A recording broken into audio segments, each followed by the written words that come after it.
दोस्तों, स्वागत है आपका हमारे चैनल द यूनिक वर्ल्ड में। दोस्तों, आज हम आपको नई मजेदार कहानी सुनाने वाले हैं। दोस्तों, कहानी आखिरी तक जरूर सुने।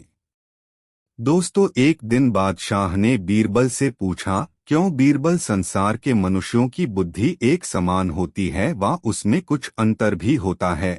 बीरबल ने जवाब दिया, पृथ्वीनाथ, क्या आपने इस कहावत को नहीं सुना है? सब सयानों का एक मत, यानी और सब बातों में तो लोगों की बुद्धि में विभेद पाया जाता है, परंतु स्वार्थ सिद्धि में सबकी मति एक समान ही देख पड़ती है। बादशाह बोला, भला यह कैसे हो सकता है कि बुद्धि तो जुदी जुदी हो और विचार सबका एक हो? बीरबल ने कहा, पृथ्वीनाथ, हाथ कंगन को आरसी क्या? यदि आपको प्रमाण की आवश्यकता हो तो मैं कल ही सिद्ध करके दिखला देने को तैयार हूँ। बादशाह ने कहा, बहुत बेहतर।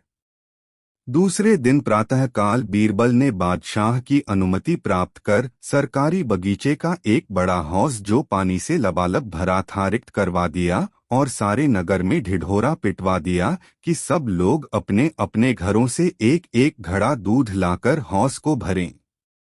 फिर हौज के ऊपर एक सफेद चादर बिछवाकर उसे भलीभांति ढक दिया। ऐसी तरकीब कर बादशाह को देखने के लिए बुलवा भेजा। समय रात्रि का था। लोगों ने विचार किया कि जब हौज में इतना घड़ा दूध पड़ेगा तो भला उसमें एकाध घड़ा जल छोड़ देने से खराबी क्या खराबी होगी। इसी विचार से प्रत्येक घरों से दूध की जगह पानी ही डाला गया। अंधेरी रात में किसी को भी न सूझा कि हौज में सभी लोग पानी ही छोड़ रहे हैं।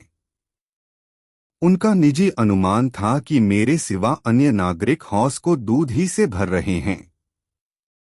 यदि किसी ने साहस कर देखा भी तो चादर की सफेदी के कारण दूध का भ्रम हो गया। पानी तो नीचे छिपा हुआ था। जब सवेरा हुआ तो बादशाह बीरबल के साथ हौज का दूध खने के लिए गया। बीरबल ने बागवान को हौज की चादर ठाने की आज्ञा दी। जब चादर उठा दी गई तो औज एकदम पानी से भरा हुआ निकला। उसमें दूध गलेश मात्र भी नहीं था। यह अजीब तमाशा देखकर दशाह दंग हो गया और उसकी समझ में न आया कि आखिर मामला क्या है। जब बीरबल से उसका कारण छा गया तो वह बोला, गरीब परवर, आपने अपनी आंखों खलिया अब भी सब सयानों का एक मत वाली कहावत नने को तैयार हैं व नहीं? बादशाह ने सशंक होकर उत्तर दिया, बीरबल, कहावत तो अक्षरशः सत्य प्रतीत होती है, परंतु फिर भी मैं नत्या संतुष्ट नहीं हुआ हूँ, अतएव इसमें और भी खोजबीन करने की आवश्यकता प्रतीत होती है। अब मैं उसका वयं अन्वेषण कर लूंगा, तुझे कुछ करने की आवश्यकता नहीं है। बीरबल तो हृदय से बादशाह का भक्त था, इसलिए चुप हो गया। दूसरे दिन जब बादशाह सोकर उठा तो उसे वही आत वाली धुन समाई। वह अन्वेषण करने के अभिप्राय के भेष बदलकर नगर की तरफ चला। कई चक्कर काटने के तद उसको एक मकान दृष्टिगत हुआ। इसकी दीवारें बहुत ऊंचों न थीं और न कोई टीम टाम की सजावट ही थी, परंतु मकान खूब साफ सुथरा था। बादशाह ने इसी मकान को अपने अन्वेषण का केंद्र ठहराया और द्वार पर पहुंचकर कान की घुंडी खड़खड़ाई। किवाड़ खुल गया। भीतर से एक आदमी ने पूछा, आप कहाँ से आए हैं और आपका यहाँ किससे और क्या प्रयोजन है?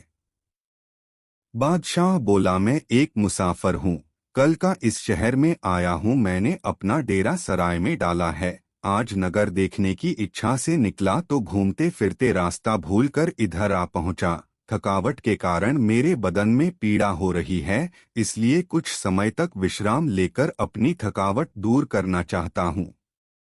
बादशाह के प्रस्ताव को मकान मालिक ने स्वीकार करते हुए उसे भीतर बुला लिया और एक चारपाई दिखलाकर विश्राम करने की आज्ञा दी। बादशाह चारपाई पर जा पड़ा और मकान मालिक अपना निजी काम करने लगा।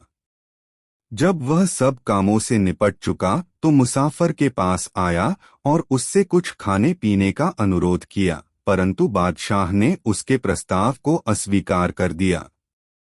उससे मकान मालिक से आपसदारी की बातें होने लगीं। मुसाफिर बादशाह, भाई, कल मैं इस नगर में आकर एक ढिढोरा सुना था, क्या यह बराबर प्रति मास पीटा जाता है व इसी बार पीटा गया था? मैं बड़े आश्चर्य में पड़ गया हूँ कि इस ढिढोरे से बादशाह का क्या प्रयोजन है।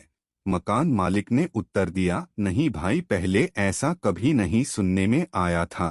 कल ही अचानक यह नई बात सुनने में आई। मुझे इसका भेद कुछ भी नहीं मालूम है। उसने फिर पूछा, तो बादशाह इतने दूध को लेकर आखिरश करेगा क्या? मकान मालिक, भाई, चाहे वह जो कुछ भी करे, परंतु मैं आपसे सत्य दो बतलाता हूँ कि मैं तो दूध की जगह हौज में पानी हो डाल आया था। मैंने देखा कि शहर में जब सभी लोग दूध की तलाश में है तो इतना दूध कहाँ से आवेगा, और यदि हजारों घड़े दूध में एक घड़ा पानी ही डाल दूंगा तो उससे क्या होता जाता है? बादशाह ने मुस्कराकर कहा, बेशक युक्ति तो आपने अच्छी निकाली, परंतु यह बात कहीं बादशाह की कानों तक पहुँचे तो फिर आपकी कौन सी दुर्गति हो, इस पर भी आपने कुछ विचार किया था? मकान मालिक ने कहा, भाई, यह बात किसी प्रकार प्रकट नहीं हो सकती। बादशाह ने सोचा कि अब अपना असली स्वरूप इस पर प्रकट कर देना चाहिए ताकि अपनी धूर्तता पर इसे पश्चाताप हो। वह तुरंत अपना ऊपरी लिबास हटाकर शाही लिबास में प्रकट हुए। मकान मालिक बड़ा भयभीत हुआ और उसका मुख मलिन हो गया। तब बादशाह उसे ढाढ़स बंधाते हुए बोले, तुम घबराओ नहीं, इससे तुम्हारा कोई अनिष्ट न होगा। फिर असल बात तो यह है कि आपने अपने मूत्र से ही अपना दोष स्वीकार किया है। सुनो, मैं यहाँ किसी अपराधी को दंड देने के अभिप्राय से नहीं आया हूँ, केवल मुझे झूठ सब की जांच करनी थी। जो मैं शाही लिबास में आया होता तो यह बात मुझे न मालूम होती। इस प्रकार उस मकानदार को निर्भय कर बादशाह अपने चेहरे को फिर नकली लिबास में ढक लिया और उससे विदा हो एक दूसरे धनी के घर जा पहुँचे। यह धनी अपनी दयालुता के कारण सारे नगर में विख्यात हो रहा था। बादशाह ने उससे भी अपनी वही पहली युक्ति निकाली, यानी अपने को बहुत थका मांदा बतलाकर थोड़ी देर के लिए आश्रय मांगा। वह रईस बादशाह की थकावट सुन दद्याद्र होकर बोला, मियाँ मुसाफिर, यह घर आपका ही है, आप सानंद जितनी देर जी चाहे विश्राम कर लो। वह सामने कई चारपाइयाँ पड़ी हुई हैं, वहां पर आपको सब प्रकार का सुपास मिलेगा। बादशाह ने कहा, महाशय जी, मैं अपने भार से आपको दद्याने नहीं आया हूँ, बल्कि थोड़ी थकावट मिटाकर राही हो जाऊंगा। फिर उन दोनों में देशकाल की बातें छिड़ी। बातों दो में फंसाकर बादशाह ने फिर उससे वही बात बेड़ी।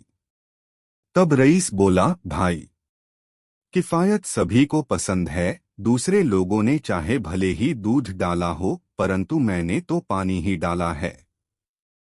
बादशाह ने कहा, परंतु इस पर आपने आगा पीछा का विचार नहीं किया, नहीं तो दूध की जगह पानी न डालते।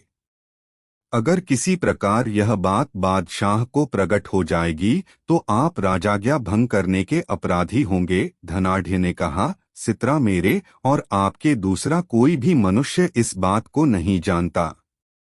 यदि तुम नहीं कहोगे तो बादशाह किसी प्रकार नहीं जान सकता। बादशाह ने अपना नकली लिबास उतार कर अलग रख दिया और उसके देखते दो असली लिबास में हो गया। काटो तो बदन में लोहू नहीं, बेचारा धनाढ़ एकदम ठिठुक गया। उसके हवास गुम हो गए। तब बादशाह उसे आश्वासन देते हुए बोला, चिंता करने की कोई बात नहीं है। जैसे आपने किया है उसी प्रकार सभी लोग अपने दो घर किया करते हैं, परंतु उसके लिए किसी को दंड नहीं दिया जाता। उसे धीरज दे। बादशाह शाही पोशाक बदलकर चला गया और बीरबल के पांडित्य की सतत प्रशंसा की। दोस्तों, कहानी कैसी लगी कमेंट में जरूर बताएं। एक दिन बीरबल अपनी छोटी कन्या को साथ लेकर दरबार में गया।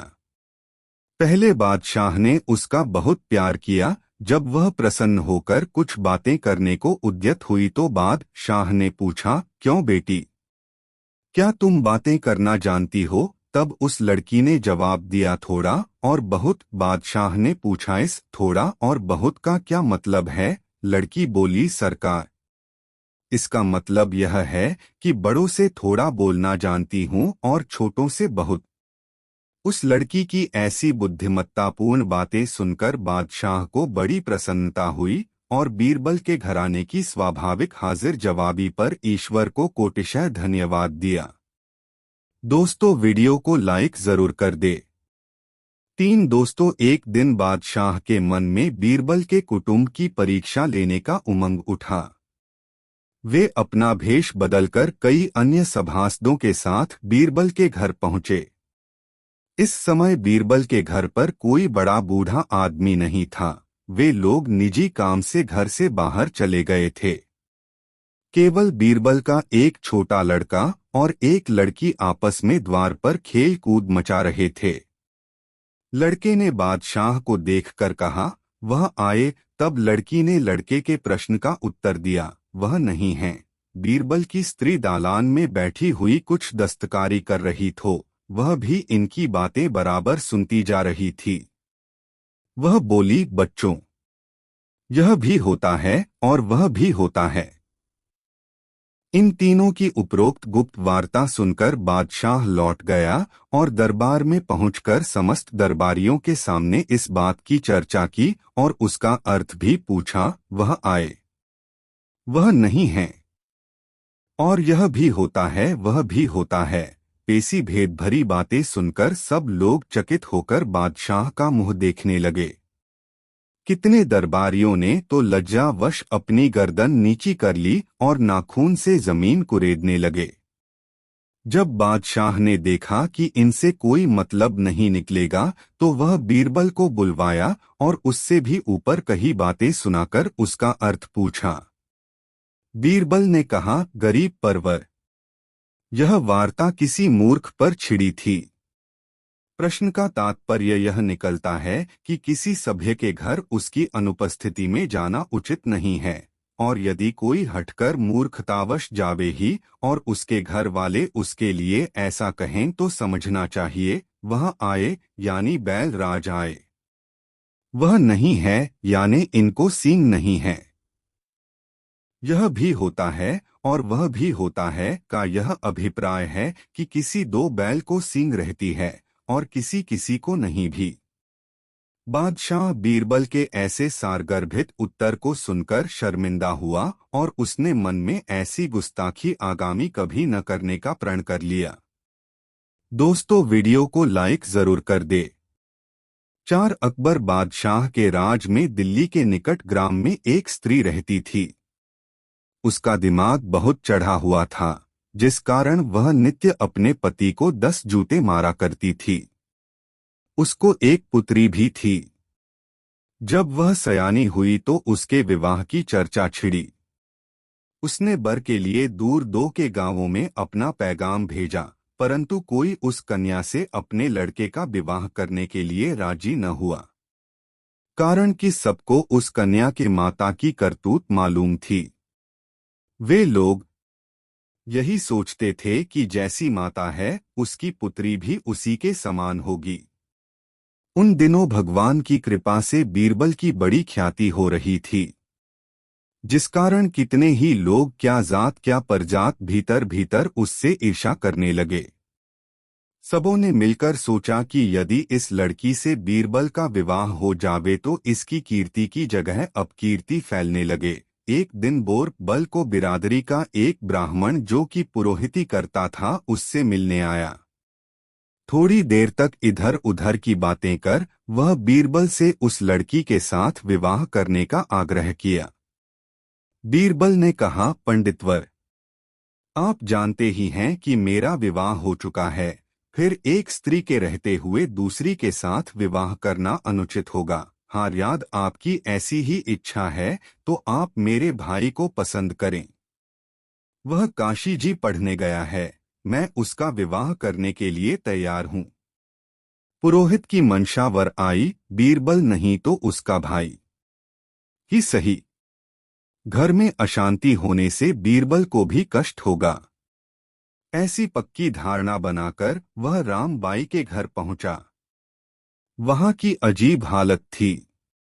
रामबाई पतिदेव के मस्तक पर 9 जूता चढ़ा चुकी थी। 10वें के लिए भी तैयार थी। इसी बीच पुरोहित जी उसके मकान में दाखिल हुए और हैं हैं ह करके उसे रोकना चाहा, परंतु वह उल्टा भला कब मानने वाली थी। अपना 10वां जूता भी बेचारे पति को जड़कर ही शांत हुई। जब उसका मिजाज कुछ ठिकाने आया तो उसने पुरोहित के आने का कारण पूछा।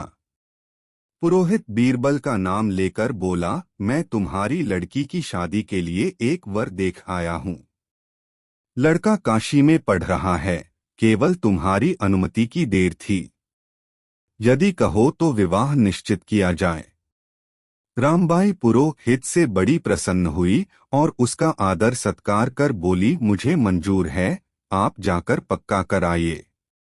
पुरोहित जी फिर उल्टे पांव बीरबल के पास पहुंचे और दोनों पक्ष को राजी कर रामबाई की कन्या और बीरबल के छोटे भाई की शादी पक्की कर दी।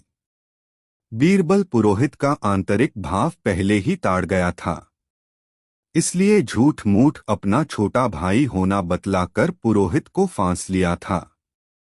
इधर जब विवाह पक्का हो गया तो वह एक सजातीय अनाथ लड़के की खोज में पड़ा। कहाँ भी है, जिन खोजा तिन पाया, गहरे पानी पैठ। हाँ बौरी ढूंढन गई, रही किनारे बैठ। 2-3 दिनों के प्रयास करने हो से उसे एक लड़का 20-25 वर्ष का मिल गया। वह अपने पेट पालन के फिराक में देहात से ऊबकर दिल्ली नगर में आया था। हाँ इतना अवश्य था कि उसने पहले कुछ विद्या भी हासिल कर ली थी। बीरबल उस लड़के को आश्रय देने का वचन देकर अपने घर ले गया और उसको समझा बुझाकर बोला, देखो मैं तुम्हारा विवाह रामबाई की कन्या से करा दूंगा और तुम्हें निर्वाह मात्र के लिए सारा सामान भी दूंगा, परंतु एक बात तुमको भी करनी पड़ेगी। लोगों में तुमको मेरा छोटा भाई होना विख्यात करना पड़ेगा, बल्कि यत्र तत्र इसका प्रचार भी काफी तौर से करना होगा। वह लड़का बहुत प्रसन्न हुआ और बीरबल का छोटा भाई बनना सहर्ष स्वीकार किया।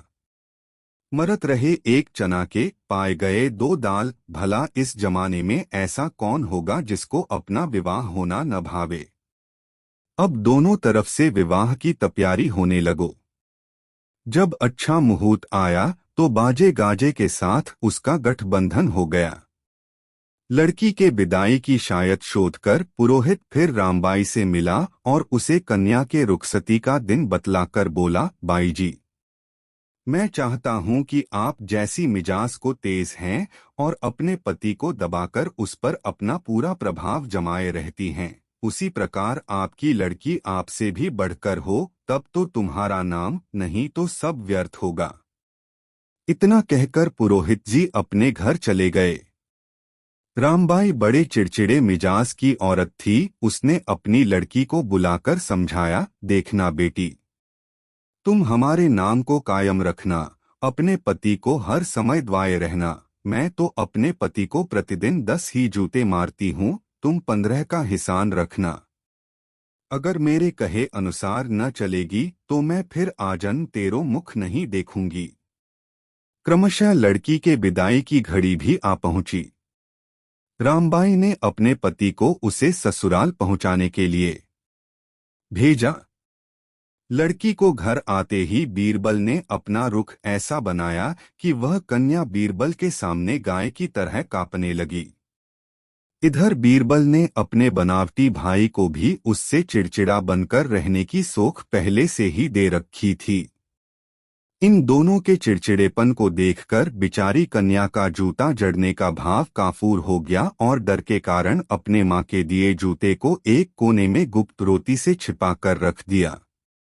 बीरबल ने लड़की के बाप यानी अपने ससुर को कुछ दिन वहीं ठहरने का आग्रह किया, जिस कारण वह कुछ दिनों के लिए वहीं रुक गया।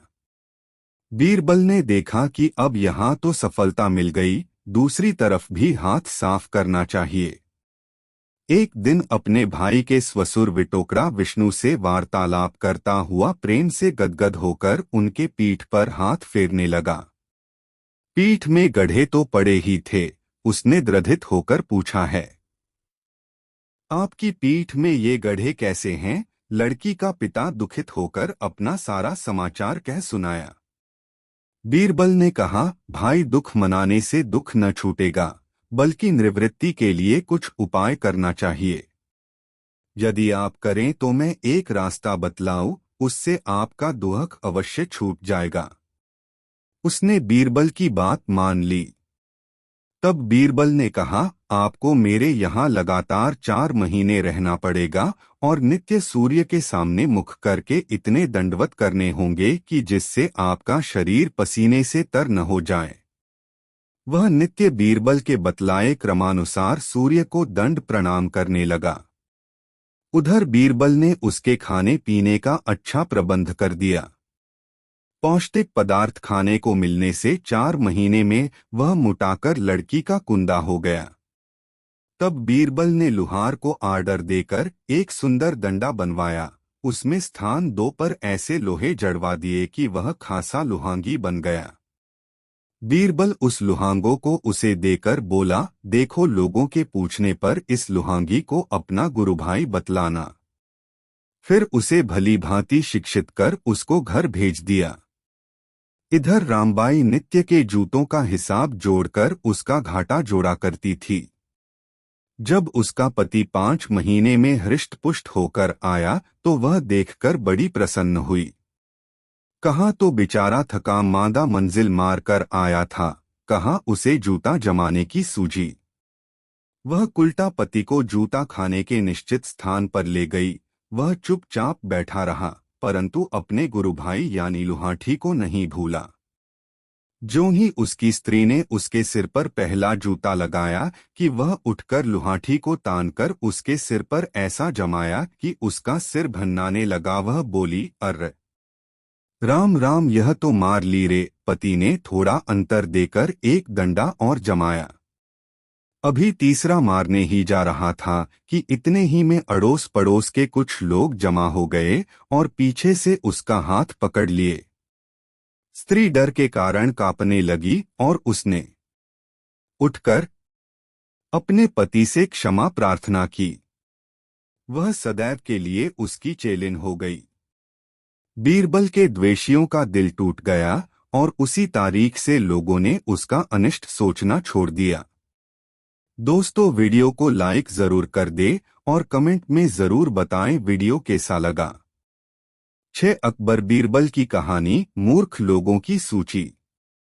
एक वक्त की बात है, बादशाह अकबर अपने दरबारियों के साथ दरबार में मौजूद थे। तभी उनके मन में एक बात आती है। बादशाह बोलते हैं कि मेरे आसपास हमेशा बुद्धिमान लोग रहते हैं और मैं उनके बीच रहकर बोर हो गया हूँ। मैंने फैसला किया है कि मुझे कुछ मूर्ख व्यक्तियों से मिलना चाहिए। अकबर बीरबल से कहते हैं, तुमने हमेशा हमारी मदद अपने ज्ञान और चतुराई से की है।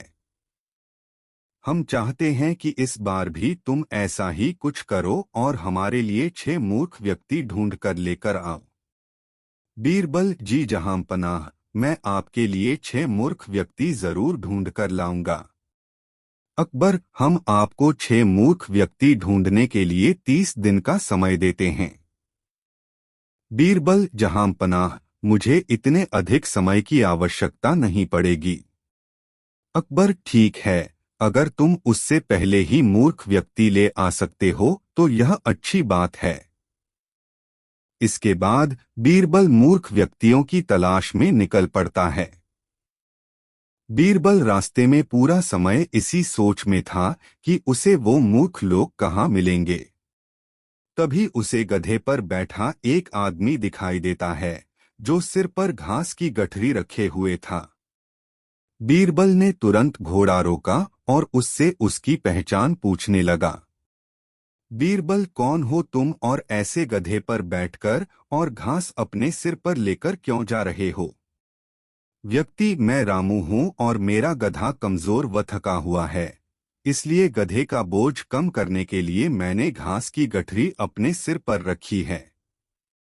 यह सुनकर बीरबल सोचता है कि मुझे पहला मूर्ख व्यक्ति मिल गया। फिर बीरबल उससे कहता है कि तुम जानवरों के बारे में इतना सोचते हो, इसलिए मैं तुम्हें बादशाह अकबर से इनाम दिलवाऊंगा। यह कहकर बीरबल उस व्यक्ति को अपने साथ चलने के लिए कहता है। इनाम की बात सुनकर रामू बीरबल के साथ हो लेता है। बीरबल और रामू कुछ दूर चले ही थे कि बीरबल को दो व्यक्ति आपस में लड़ाई करते हुए दिखाई दिए। बीरबल उन दोनों व्यक्तियों को लड़ने से रोकता है और उनसे पूछता है कि तुम दोनों कौन हो और किस बात के लिए लड़ रहे हो। पहला व्यक्ति, जनाब मेरा नाम चंगू है। दूसरा व्यक्ति, और मेरा मंगू है।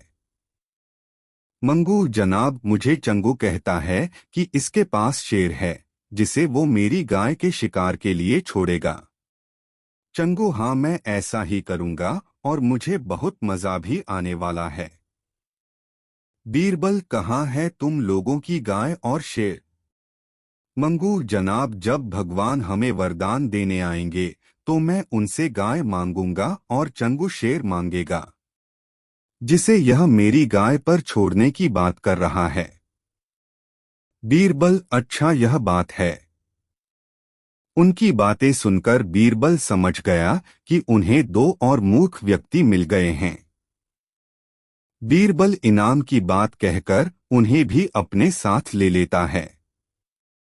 उन तीनों को लेकर बीरबल अपने घर पहुंचता है और फिर सोचने लगता है कि बाकी के मूर्ख व्यक्ति कहां से ढूंढ कर लाऊं। बीरबल उन तीनों मूर्खों को अपने घर में ही रहने के लिए कहकर बाहर चला जाता है। जब बीरबल और मूर्ख लोगों को ढूंढने के लिए बाहर आता है तो उसे एक व्यक्ति दिखाई देता है जो कुछ ढूंढता रहता है। बीरबल उसके पास जाकर पूछता है कि आप क्या ढूंढ रहे हैं? व्यक्ति, जनाब मेरी अंगूठी कहीं गिर गई है जिसे मैं काफी समय से खोज रहा हूं, लेकिन मुझे नहीं मिल रही है। बीरबल, क्या आपको पता है कि अंगूठी कहाँ गिरी थी? व्यक्ति, दरअसल मेरी अंगूठी यहाँ से दूर उस पेड़ के पास गिरी थी, लेकिन वहाँ अंधेरा होने के कारण मैं यहाँ उसे ढूंढ रहा हूँ। बीरबल, अच्छा यह बात है। आप कल हमारे साथ बादशाह के दरबार में चलो। मैं बादशाह अकबर से आपको दूसरी अंगूठी देने के लिए कहूँगा। व्यक्ति, अच्छा ठीक है फिर, खुश होकर अगले दिन सुबह बीरबल दरबार में उन चारों मूर्खों को लेकर पहुंचता है। बीरबल, बादशाह अकबर मैं आपके कहे अनुसार मूर्ख व्यक्तियों को ढूंढ कर ले आया हूं। अकबर, बीरबल तुमने तो एक ही दिन में मूर्ख व्यक्ति ढूंढ लिए, क्या हमारे राज्य में मूर्खों की संख्या अधिक है और तुम यकीन के साथ कैसे कह सकते हो कि ये व्यक्ति मूर्ख हैं? बीरबल ने बादशाह से सारी बातें बताई। फिर अकबर कहते हैं कि ये तो केवल 4 ही लोग हैं, बाकी के 2 मूर्ख कहाँ हैं? बीरबल, जहांपनाह यहाँ पर 6 मूर्ख व्यक्ति हैं। अकबर, यहाँ कहाँ हैं और कौन हैं, हमें भी बताओ। बीरबल, जहांपनाह एक तो मैं स्वयं हूँ। अकबर, तुम मूर्ख कैसे हुए? बीरबल, मैं इसलिए मूर्ख हूँ क्योंकि मैं इन मूर्खों को खोज कर लाया। अकबर, फिर अकबर हंसने लगता है और कहता है कि मैं समझ गया कि दूसरा मूर्ख कौन है, पर मैं तुमसे सुनना चाहता हूँ। बीरबल, दूसरे आप हैं जहांपनाह, जो आपने मुझे मूर्ख व्यक्तियों को लाने के लिए कहा। बीरबल की बातें सुनकर अकबर उसकी प्रशंसा करने लगते हैं और कहते हैं कि बीरबल के पास हर सवाल का जवाब होता है। कहानी से सीख, दिमाग और चतुराई से हर मुश्किल काम आसान हो सकता है, लेकिन ऐसे कामों में अपना कीमती समय व्यर्थ नहीं करना चाहिए जिसका कोई मतलब न हो। दोस्तों, वीडियो कैसा लगा कमेंट में जरूर बताएं। 3 दोस्तों दिल्ली नगर में एक बड़े सुप्रतिष्ठित और विद्वान ब्राह्मण रहते थे। उनके श्रेष्ठाचरण से दरबार में उनका बड़ा सम्मान था। पंडित जी का स्वभाव था कि वे बिना समझे बूझे किसी कार्य में हाथ नहीं डालते थे और जिस बात को मुख से एक बार कह देते उसको प्राणपण से पालन करते थे। उनसे उनका भृत्य समुदाय सदा भयभीत रहता। एक दिन ऐसो घटना घटी जब उक्त पंडित जी चौके में बैठकर भोजन कर रहे थे। उनकी थाली में परोसे खाद्य पदार्थ में एक बाल निकला जिस कारण पंडित जी को बड़ा रंज हुआ और अपनी स्त्री को संबोधित कर बोले, देखो, आज तो मैं तुम्हारी पहलो चूक के कारण तुम्हें क्षमा करता हूँ, परंतु फिर यदि ऐसी असावधानी करोगी, खाद्य पदार्थ में बाल निकलेगा तो तुम्हारे सिर के बाल मोड़ लूंगा।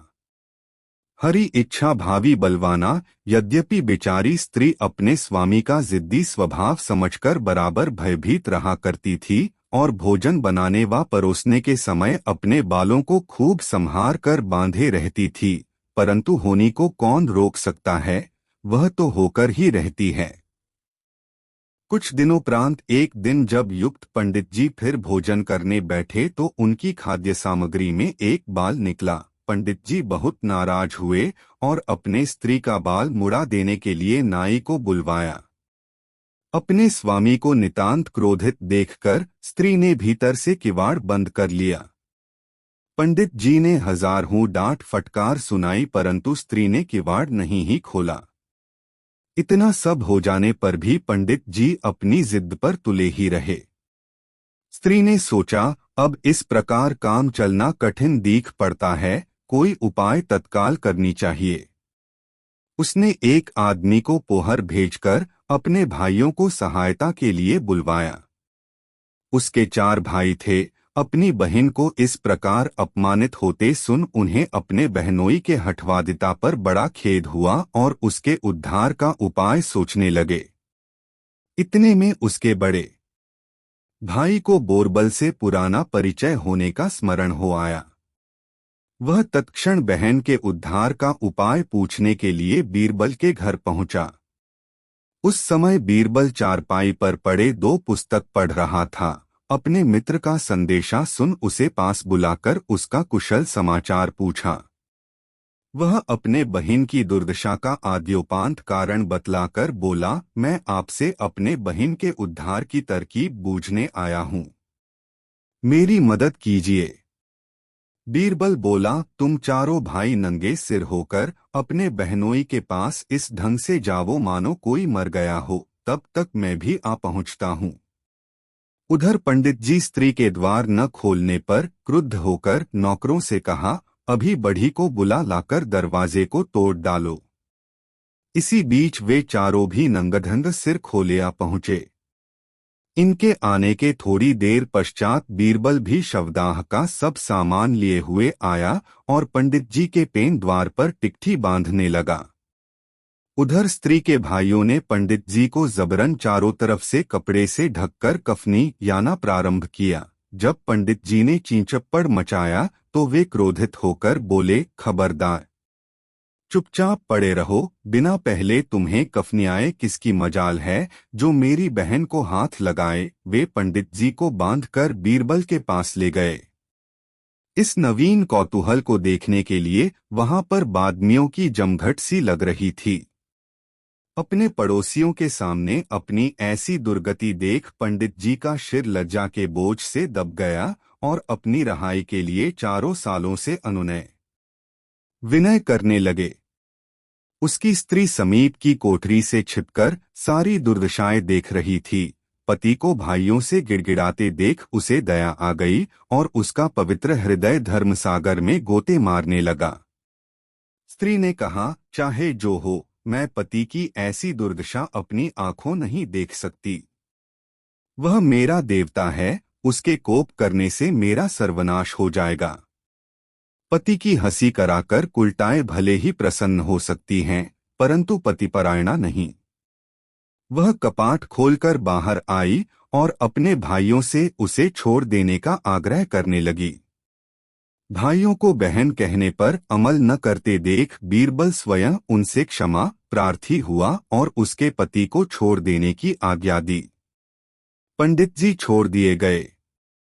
अंत में उन्हें अपनी हठधर्मी पर बड़ा पश्चाताप हुआ। इस स्वांग से बीरबल का अभिप्राय था कि पति के जीवितावस्था में स्त्री का मुंडन नहीं हो सकता था। पहले पति मर ले तो स्त्री का मुंडन किया जाए। बीरबल पंडित जी को छोड़वा और उनकी स्त्री का कष्ट निवारण कर लौट गया। चारों भाई अपनी बहन के घर मेहमानी करने के लिए टिक रहे। धन्य है हमारी उन भारत ललनाओं को जो आने पर कठिन संकट उठाकर भी पतिव्रत की रक्षा करती हैं। ऐ देवियों, पति से कष्ट उठाकर भी पति सेवा करना तेरा ही काम है। अपने पति को कष्ट में देख भला तुम कैसे सहन कर सकती हो। पति को ईश्वर तुल्य मानकर पूजन करने वाली संसार प्रसिद्ध एकमात्र भारत ललना ही है। एक बार शहंशाह अकबर के दरबार में बहुत ही अजीब मुकदमा आया जिसने सभी को सोचने पर मजबूर कर दिया। हुआ यूं कि बादशाह अकबर के दरबार में 2 महिलाएं रोती हुई पहुंची। उनके साथ में लगभग 2 या 3 साल का सुंदर सा बच्चा भी था। दोनों महिलाएं लगातार रो रही थीं और साथ ही दावा कर रही थीं कि बच्चा उनका है। अब समस्या ये थी कि दोनों शहर के बाहर रहती थीं, जिस कारण उन्हें कोई नहीं जाता था। इसलिए यह बताना मुश्किल था कि उस नन्हे से बच्चे की असली मां कौन है। अब अकबर बादशाह के सामने मुसीबत आ गई कि न्याय कैसे करें और बच्चा किसको दें। इस बारे में उन्होंने एक एक करके सभी दरबारियों की राय ली, लेकिन कोई भी इस गुत्थी को नहीं सुलझा सका और तभी बीरबल दरबार में पहुंच गए। बीरबल को देखकर बादशाह अकबर की आंखों में मानो चमक आ गई हो। बीरबल के आते ही अकबर ने इस समस्या के बारे में उन्हें बताया। अकबर ने बीरबल से कहा कि अब तुम ही इस समस्या का समाधान करो। बीरबल कुछ सोचते रहे और फिर जल्लाद को बुलाने के लिए कहा। जल्लाद के आते ही बीरबल ने बच्चे को एक जगह बैठा दिया और कहा, एक काम करते हैं, इस बच्चे के 2 टुकड़े कर देते हैं। एक एक टुकड़ा दोनों माओं को दे देंगे। अगर इन दोनों महिलाओं में से किसी एक को यह बात मंजूर नहीं है तो जल्लाद उस महिला के 2 टुकड़े कर देगा। यह बात सुनते ही उनमें से एक महिला बच्चे के टुकड़े करने की बात मान गई और बोली कि उसे आदेश मंजूर है। वह बच्चे के टुकड़े को लेकर चली जाएगी, लेकिन दूसरी महिला बिलख बिलख कर रोने लगी और बोलने लगी, मुझे बच्चा नहीं चाहिए। मेरे 2 टुकड़े कर दो, लेकिन बच्चे को मत काटो। यह बच्चा दूसरी महिला को दे दें। यह देखकर सभी दरबारी मानने लगे कि जो महिला डर की वजह से रो रही है वही दोषी है, लेकिन तभी बीरबल ने कहा कि जो महिला बच्चे के टुकड़े करने के लिए तैयार है उसे कैद कर लो, वही मुजरिम है। इस बात को सुनकर वह महिला रोने लगी और माफी मांगने लगी, लेकिन बादशाह अकबर ने उसे जेल में डलवा दिया। बाद में अकबर ने बीरबल से पूछा कि तुमको कैसे पता चला कि असली मां कौन है। तब बीरबल ने मुस्कुराते हुए कहा, महाराज, मां सारी मुसीबतों को अपने सिर पर ले लेती है, लेकिन बच्चे पर आंच भी नहीं आने देती, और यही हुआ। इससे पता चल गया कि असली मां वह है जो खुद के टुकड़े करवाने के लिए तैयार है, लेकिन बच्चे के नहीं। बीरबल की बात सुनकर बादशाह अकबर एक बार फिर बीरबल की बुद्धि के कायल हो गए। कहानी से सीख, हमें कभी भी किसी दूसरे की चीज पर अपना हक नहीं जताना चाहिए। साथ ही हमेशा सच्चाई की ही जीत होती है और समझदारी से काम लेने पर हर समस्या का हल निकल आता है। दोस्तों, वीडियो को लाइक जरूर कर दे। 5 बादशाह अकबर अपनी बेगम से किसी बात पर नाराज हो गए। नाराजगी इतनी बढ़ गई कि उन्हें बेगम को मायके जाने को कह दिया। बेगम ने सोचा कि शायद बादशाह ने गुस्से में ऐसा कहा है, इसलिए वह मायके नहीं गईं। जब बादशाह ने देखा कि बेगम अभी तक मायके नहीं गई हैं, तो उन्होंने गुस्से में कहा, तुम अभी तक यहीं हो गई नहीं, सुबह होते ही अपने मायके चली जाना वरना अच्छा न होगा। तुम चाहो तो अपनी मनपसंद चीज साथ ले जा सकती हो। बेगम सिसक कर जनान खाने में चली गईं। वहां जाकर उसने बीरबल को बुलाया। बीरबल बेगम के सामने पेश हो गया। बेगम ने बादशाह की नाराजगी के बारे में बताया और उनके हुक्म को भी बता दिया। बेगम साहिबा, अगर बादशाह ने हुक्म दिया है तो जाना ही पड़ेगा, और अपनी मनपसंद चीज ले जाने की बाबत जैसा मैं कहता हूँ वैसा ही करें, बादशाह की नाराजगी भी दूर हो जाएगी। बेगम ने बीरबल से कहे अनुसार बादशाह को रात में नींद की दवा दे दी और उन्हें नींद में ही पालकी में डालकर अपने साथ मायके ले आई और एक सुसज्जित शयन कक्ष में सुला दिया। जब बादशाह की नींद खुली तो स्वयं को अनजाने स्थान पर पाकर हैरान हो गए। पुकारा, कोई है? उनकी बेगम साहिबा उपस्थित हुई। बेगम को वहां देखकर वे समझ गए कि वे अपनी ससुराल में हैं। उन्होंने गुस्से से पूछा, तुम हमें भी यहाँ ले आई, इतनी बड़ी गुस्ताखी कर डाली। मेरे सरताज, आपने ही तो कहा था कि अपनी मनपसंद चीज ले जाना, इसलिए आपको ले आई। यह सुनकर बादशाह का गुस्सा जाता रहा। मुस्कराकर बोले, जरूर तुम्हें यह तरकीब बीरबल ने ही बताई होगी। बेगम ने हामी भरते हुए सिर हिला दिया। दोस्तों, वीडियो को लाइक जरूर कर दे। 4 दिल्ली नगर एक बड़ा शहर है, उसमें सभी श्रेणी के मनुष्य निवास करते हैं। इसी शहर में एक अति दोन मनुष्य भी रहता था। यह बड़ा कंजूस था। कंजूसी के कारण धीरे दो इसके पास बहुतेरी मुहरें इकट्ठी हो गई। जब उसे मुहरों को घर में रखने से चोरी हो जाने की आशंका हुई तो उनको एक छोटे से बक्स में बंद कर एक विस्तृत मैदान में आशापल्लव के नीचे गड्ढा खोदकर गाड़ आया ताकि उसे कोई चुरा न सके। उसकी देखरेख करने के लिए कभी दो उस वृक्ष तले जाकर गुपचुप लौट आता। एक दिन उसका द्रव्य वहां से गायब हो गया और जब वह नित्य के अनुसार पेड़तले अपना द्रव्य देखने गया तो क्या देखता है कि वह जगह खुदी पड़ी है, वहां द्रव्य का नामो निशान तक नहीं है। मारे चिंता के छाती पोट दो कर रोने और चिल्लाने लगा। इस प्रकार बड़ी देर तक कुहुक दो कर रोता रहा। जब थककर लाचार हो गया तो हृदय को ढांढस देते हुए कुछ शांत हुआ। वह रात्रि चिंतना करते ही बीत गई। दूसरे दिन साहस कर बादशाह की अदालत में गया। वहां के कुछ दरबारियों की सम्मति से एक कागज पर अपनी विपत्ति गाथा लिखकर बादशाह के पास पेश किया। बादशाह उसका समाचार पढ़कर बड़े चिंतित हुए। सुमड़ा उनके सामने और भी फूट फूट कर रोने लगा। इसकी चिल्लाहट और रुलाई से सारा दरबार घबरा उठा। सब लोग अपना दो कामकाज बंद कर एकमात्र उसकी दर्दभरी रुलाई सुनने लगे। बादशाह के पूछने पर उस दुखित सुमड़े ने अपना आद्योपांत समाचार कहकर गिरवागड़ाता हुआ बोला, गरीब परवर, मैं बेहद लुट गया। मेरे निर्वाह के लिए अब मेरे पास एक कौड़ी भी नहीं है, क्यों कर जीवन रक्षा करूंगा। बादशाह का हृदय पिघल गया। खजांची को हुक्म दिया, जब तक इसका द्रव्य नहीं मिलता तब तक इसे खाने पहनने को दरबार से दिया जाए। फिर सुमड़े को जांच कराने की तसल्ली देकर बादशाह ने दूसरा कार्यारंभ किया। जब सब कामों से निश्चिंत होकर बादशाह और बीरबल संध्या समय एकत्रित हुए तो बादशाह सुमड़े के संबंध की बातें बतलाकर बोला, बीरबल, इसका खोज कराना बड़ा जरूरी है। यदि धनन मिला तो सुमड़ा रोते दो अपना प्राण गवा देगा। बीरबल ने कहा, पृथ्वीनाथ, मैं खोज कराकर उसका द्रव्य यथाशीघ्र ढूंढ निकालने की कोशिश करूंगा। तब बादशाह को कुछ शांति मिली और फिर बीरबल के सहित महल में दाखिल हुआ। वे एक अलग कमरे में बैठकर आपस में गुप्त परामर्श करने लगे।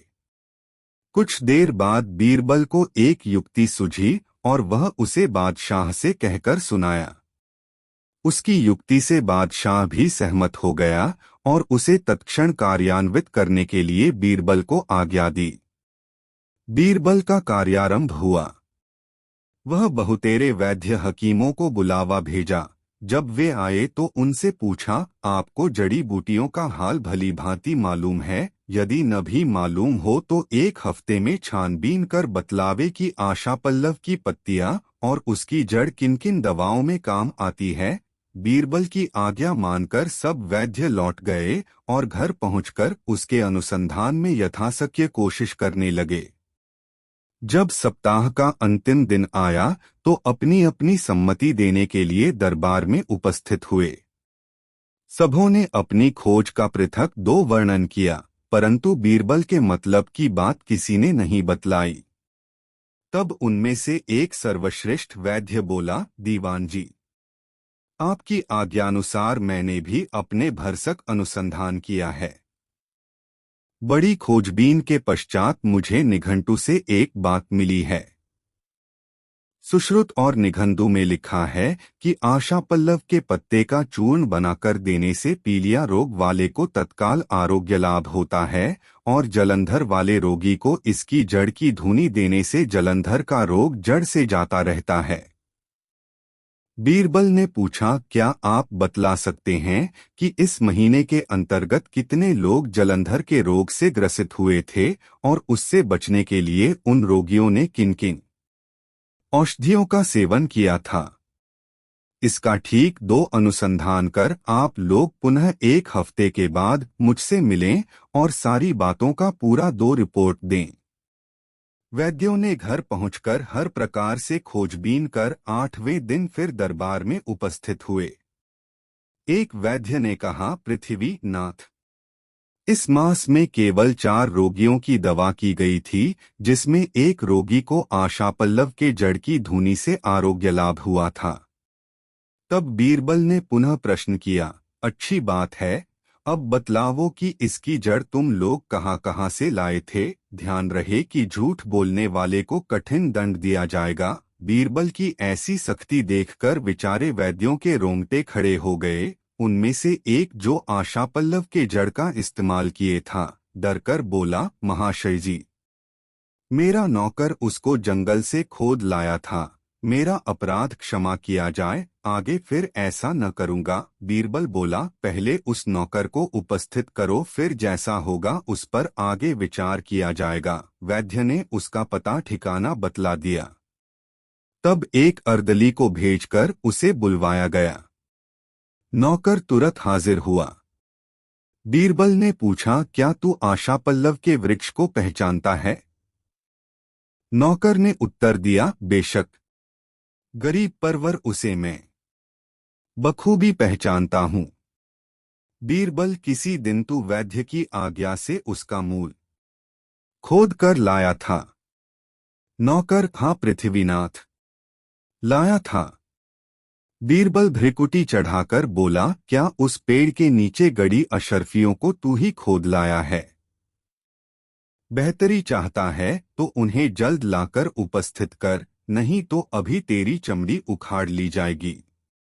नौकर बीरबल की धमकियों में आकर घबरा गया और कांपता हुआ बोला, पृथ्वीनाथ, मेरा अपराध क्षमा किया जाए तो मैं उन अशर्फियों को आपके सामने ला धरूं।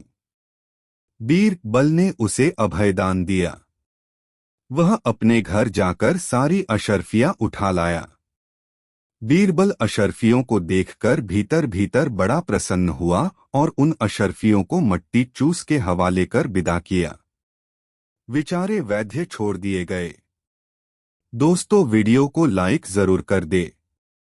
5 दोस्तों, एक बार की बात है, अकबर बादशाह के दरबारियों में कितने मुल्ले भी शरीक थे।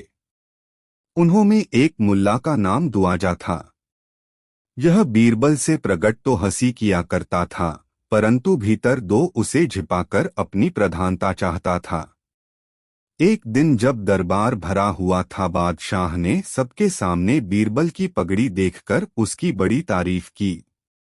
दुआजा बीरबल की इस प्रशंसा को सुनकर भीतर ही भीतर जल उठा, परंतु अपना भीतरी भाव छिपाकर बादशाह से बोला, यह कौन सी बड़ो बात है, मैं इससे भी अच्छी पगड़ी बांधकर दिखला सकता हूँ। मुल्ला को दूसरे दिन पगड़ी बांधने की कला दिखलाने की आज्ञा देकर बादशाह ने दरबार बर्खास्त किया। मुल्ला मन में मस्त था। प्रभात होते ही पगड़ी बांधकर सभा में हाजिर हुआ। बादशाह को मुल्ला के पगड़ी बांधने की कला पसंद आई और लोगों के सामने उसकी बड़ी प्रशंसा की। यहाँ तक कि उसकी पगड़ी को बीरबल की पगड़ी से भी अधिक विशेषता दी। तब बीरबल बोला, पृथ्वीनाथ, यह इनकी करतूत नहीं है, बल्कि इसका श्रेय इनकी स्त्री को मिलना चाहिए। उसी की मदद से मुल्ला साहब ने बाजी मार ली है। यदि मेरी बातों का यकीन न हो तो ये सबके सामने फिर से बांधकर दिखलावे। मुल्ला की पगड़ी उतार दी गई, परंतु वे ऐनक की सहायता के बिना फिर वैसी पगड़ी बांध न सके, अतएव बादशाह के सामने बेचारे को चपड़ियाना पड़ा। इस पर बादशाह को बड़ो हंसी आई और बोला, धन्य है मुल्ला साहब, जो कर्म आपसे नहीं बन पड़ता वह जोड़ू से करवाते हैं। दोस्तों, कहानी कैसी लगी कमेंट में जरूर बताएं। 6 बीरबल का रंग सांवला था। एक दिन दरबार के समय लोगों में मनुष्य की सुंदरता और कुरूपता पर बहस छिड़ी। बहुतेरे लोग बीरबल का स्मरण कर उसकी कुरूपता पर हंसम पड़े। उस समय बोरवल दरबार में उपस्थित नहीं था। जब कुछ कालोपरांत लौटकर आया तोरदारी लोग उसे देखकर जोर दो से हंसने लगे। बीरबल चाहता था कि उनके इस आकस्मिक हंसी का कारण पूछे, परंतु कुछ सोच विचार कर चुप रह गया। इधर उधर की बातें होने लगीं। कुछ देर बाद बीरबल को अवसर मिला तो बादशाह से बोला, पृथ्वीनाथ, आज आप लोग बड़े हंसमुख क्यों दीख पड़ते हैं? बादशाह ने हंसते हुए उत्तर दिया, लोगों के हंसने का कारण तुम्हारी कुरूपता है। वे कहते हैं, हम लोग गोरे और बीरबल काला कैसे हुआ? बीरबल बोला, अफसोस कि अभी तक आपको इसका कारण ही नहीं ज्ञात हुआ। बादशाह ने कहा, भला भाई, बिना बतलाए यह लोगों को कैसे मालूम हो? आप यदि जानकारी रखते हो तो बतलाकर सबका भ्रम निवारण करें। बोरबल ने उत्तर दिया, पृथ्वीनाथ, जिस समय ईश्वर ने सृष्टि की रचना प्रारंभ की, सर्वप्रथम वृक्ष और बैलों की रचना की, पर इतना ही करके वह संतुष्ट नहीं हुआ। तब पशु और पक्षियों की बारी आई।